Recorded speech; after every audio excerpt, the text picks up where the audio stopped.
ጃረል ኳንሳል የወረወር ነው የቀድሞ የሊቨርፑል ተከላካይ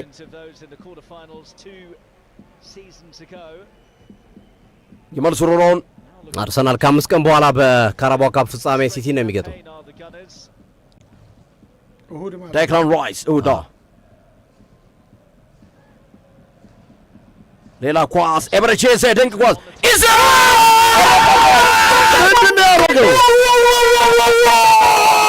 ምንድነው ከተተው ፓስ ኤቨሬቺስ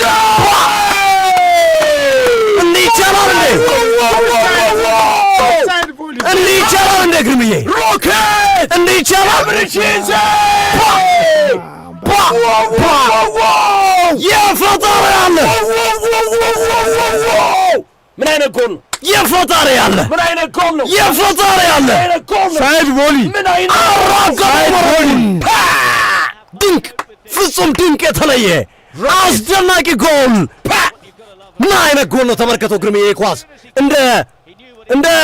እንደ ሉሲ ኤግዚቢሽን ተቀምጦ መጎብኘት ያለበት ጎል ነው ግርምዬ። እንደ ቅርጽ መጎብኘት ያለበት ጎል ነው ግርምዬ። እንዴት ነው የዞረው?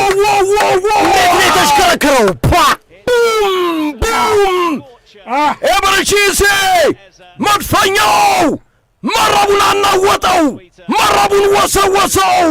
ወሬ ጎል! ብሔራዊ ሙዚየም ይቀመጥ። ዋው! ይሄ ጎል ብሔራዊ ሙዚየም መቀመጥ አለበት፣ መጎብኘት አለበት።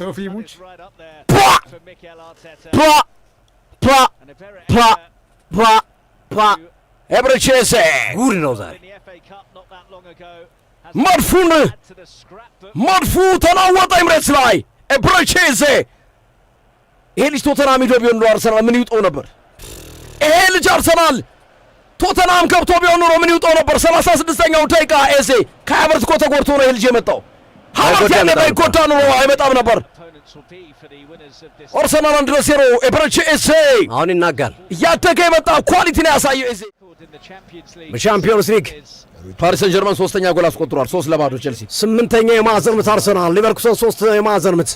ማርቲኔሊ በቻምፒዮንስ ሊግ በሁሉም ጨዋታዎች ጎል አለው ካለፈው የሊቨርኩሰን ጨዋታ ውጪ። ቼልሲ ፈራረሰ። ቻው ቼልሲ 8-2 ማለት ነው በድምር። የማዕዘን ምት አርሰናል። አደገኛ ኳስ ይዘ የት እንደሚጠብቅ ታውቃለህ? ዙሜንዲ ያገኛቸው መርፉ ሊተኩስ ዙሜንዲ ለሳካ አሁንም ኳሱን በረጅም ወደፊት አጸዱ። ዲክላን ራይስ አገኘ። ራይስ ከተተው! ዲክላን ራይስ ከሳጥኑ ጃውንም ቀጧቸው። አርሰናል መድፍም ሚሳይልም ታንክም እየተኮሰ ነው። ዛሬ ኤምሬትስ ስቴዲየም እየተንቀጠቀጠ ነው። በአጠቃላይ ኤምሬትስ ነደደ፣ ተንቀጠቀጠ። ባየር ሊቨርኩሰን ሰመጠ። ኤምሬትስ ላይ የገባበት ጠፋ። ዲክላን ራይስ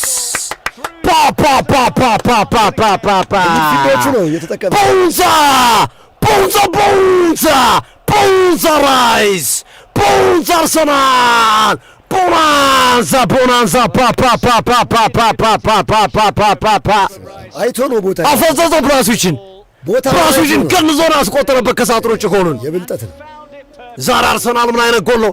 ኦቢ ሚካኤል አለ ኤምሬትስ ውስጥ እሱን ለማናደድ ይመስላል። ጎሎቹ በሙሉ ጽድት ያሉ ናቸው። የዛሬው ጎል ሶፊ እንደምትመለከተው አርሰናል በተለየ አፕሮች ነው። ብዙ ጊዜ አርሰናል እንደዚህ አይነት ኳሶችን ከሳጥኑ ውጭ አይመታም የሚባሉ ትችቶች ነበሩበት። ዛሬ ግን አይተህ ከሆነ በቀጥታ ያገኟቸውን ኳሶች ወደ ጎል ለመምታት የሚያደርጉት እንቅስቃሴ አርሰናልን የተለየ አድርጎታል። አርቴታ